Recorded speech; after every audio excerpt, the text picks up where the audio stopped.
Hello everyone, welcome back to my channel and you are watching gardening with सुची।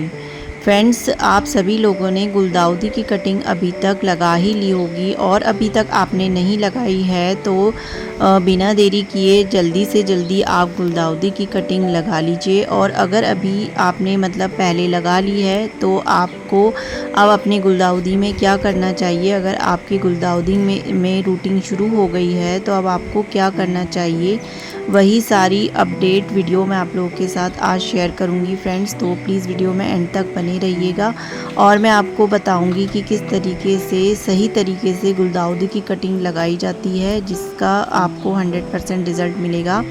कई लोगों का ये क्वेश्चन आता है कि उनकी गुलदाउदी की कटिंग ख़राब हो जाती है। तो देखिए, मैंने बहुत सारी गुलदाउदी की कटिंग लगाई हुई हैं इधर उधर। काफ़ी सारी मेरी जो गुलदाउदी की कटिंग है वो सक्सेसफुल हो चुकी है और उसका रिज़ल्ट मैं आज आप लोगों के साथ शेयर करूंगी। तो बहुत सारे लोगों का कमेंट आता है कि उनकी गुलदाउदी की कटिंग ख़राब हो जाती है। तो आज मैं आपको अपनी गुलदाउदी की कटिंग की सबसे पहले तो मैं अपडेट आप लोगों के साथ शेयर कर रही हूँ फ्रेंड्स। ये देखिए, मैंने गुलदाउदी की कटिंग लगाई थी और मैं आपके सामने ही इसको निकाल कर दिखा रही हूँ कि मेरी गुलदाउदी में देखिए कितनी अच्छी रूटिंग हो गई है। तो इसको लगाए हुए कम से कम 20 से 25 दिन हो गए होंगे और उसके बाद का रिज़ल्ट ये देखिए। और इतना अच्छा रिज़ल्ट मुझे रेत में लगाने से मिला है फ्रेंड्स। जब भी हम कटिंग रेत में लगाते हैं या सैंड में लगाते हैं तो हमें उसका रिज़ल्ट बहुत अच्छा मिलता है। ये देखिए कितनी अच्छी रूटिंग इसमें हो गई है, काफ़ी हेल्दी रूट्स हो गई है।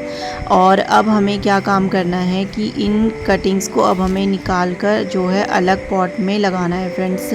और किस तरीके से अब हमें इनको लगाना है मैं आप लोगों के साथ शेयर करूँगी। देखिए, मैं एक एक कटिंग आपके सामने ही निकाल कर दिखा रही हूँ। सब में ही काफ़ी अच्छी रूटिंग हो गई है फ्रेंड्स। और देखिए, कुछ कटिंग्स मैंने इस तरीके के डिस्पोज़ल कप में लगाई थी, इसमें भी मैंने रेत का ही इस्तेमाल किया है। और आप चाहें तो रेत और मिट्टी दोनों को हाफ हाफ मिक्स करके भी कटिंग को लगा सकते हैं, उसमें भी आपको इसी तरीके का रिज़ल्ट मिलेगा। ये देखिए, सब में ही सारी ही कटिंग्स में मेरी रूटिंग शुरू हो गई है और इन सभी कटिंग्स को लगाए हुए कम से कम 20 से 25 दिन हो गए होंगे फ्रेंड्स। तो 20-25 दिन से पहले आपको अपनी कटिंग को बिल्कुल भी छेड़ना नहीं है। और बीच में अगर आप छेड़ेंगे तो आपकी रूटिंग नहीं होगी और ना ही आपकी कटिंग जो है वो सक्सेसफुल होगी। तो आप देख सकते हैं कि जितनी भी कटिंग्स मैंने लगाई हैं आपके सामने मैंने निकाली है और सभी में काफ़ी अच्छी रूटिंग हो गई है। तो ये फ्रेंड्स प्योर सैंड है और प्योर सैंड में जो भी कटिंग्स मैंने लगाई हैं उनका रिज़ल्ट मुझे काफ़ी अच्छा मिला है। तो अगर आप कटिंग लगाना चाहते हैं तो प्योर सैंड में आप कटिंग लगाइए। तो सबसे पहले फ्रेंड्स मैं आपको बता दूं कि कटिंग लगाने का सही तरीका क्या है। तो देखिए, कटिंग लगाने के लिए हमें कम से कम 3 से 4 इंच की कटिंग लेनी होगी। तो ये देखिए, यहाँ पर मैंने 2 कटिंग ले ली है। ये छोटी गुलदाउदी है इसलिए इसकी जो लीव्स हैं वो छोटी हैं और टहनियाँ भी इसकी काफ़ी पतली हैं।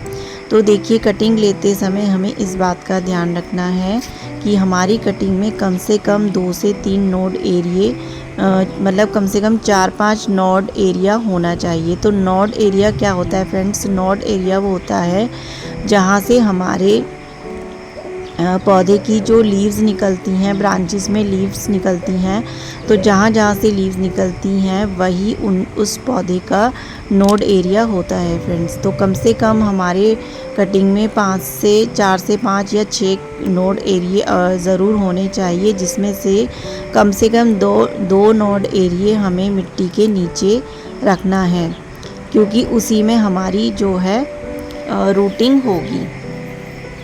तो ये देखिए, मैंने इतनी कटिंग ली है जिसमें कि देखिए किसी में नोड एरिया जो है वो थोड़ा दूर दूर होते हैं, तो हमें उसी हिसाब से कटिंग लेनी है कि कम से कम 2 नोड एरिया हमारा मिट्टी के नीचे जाए। तो देखिए बस हमें इसमें कोई भी रूटिंग हार्मोन या फिर एलोवेरा जेल लगाने की ज़रूरत नहीं है। बस आप 2 नोड एरिया जो है नीचे मिट्टी के या ये रेत के अंदर तक आप दबा दीजिए और कोशिश कीजिए कि प्योर सैंड में ही आप अपनी कटिंग्स को लगाएं। वैसे मिट्टी में भी ये कटिंग आसानी से हो जाती है, लेकिन अगर आप बिगिनर हैं तो आप रेत में कटिंग लगाएंगे तो आपको ज़्यादा अच्छा रिज़ल्ट मिलेगा।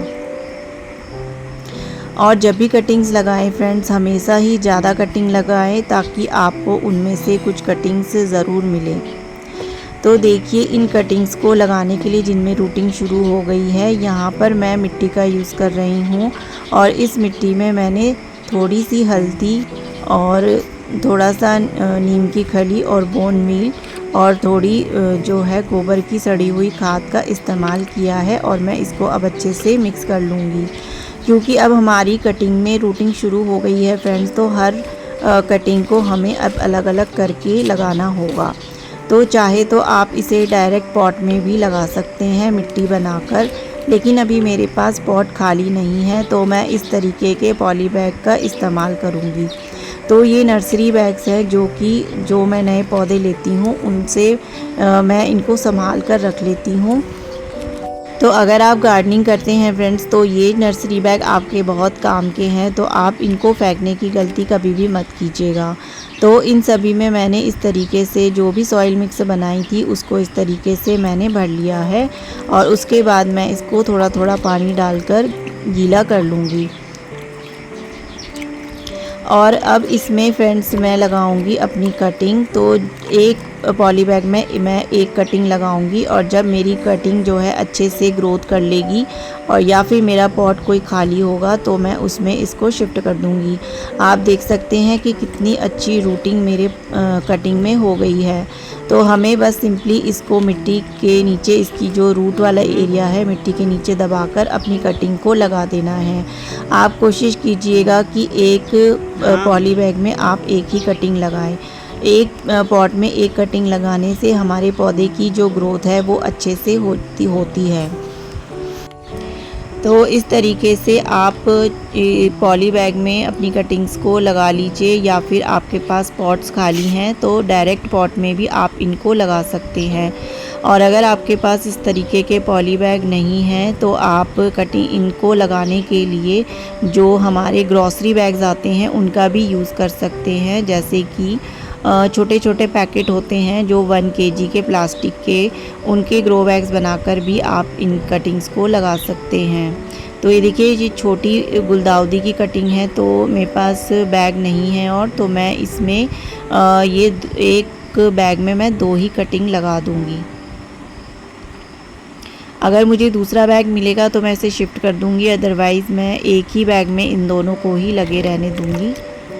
तो इस तरीके से देखिए लगाकर इसमें लगाने के बाद भी थोड़ा थोड़ा पानी हमें इसमें छिड़क देना है ताकि इसमें जो भी एयर पॉकेट बने हों तो वो पानी से हट जाएं।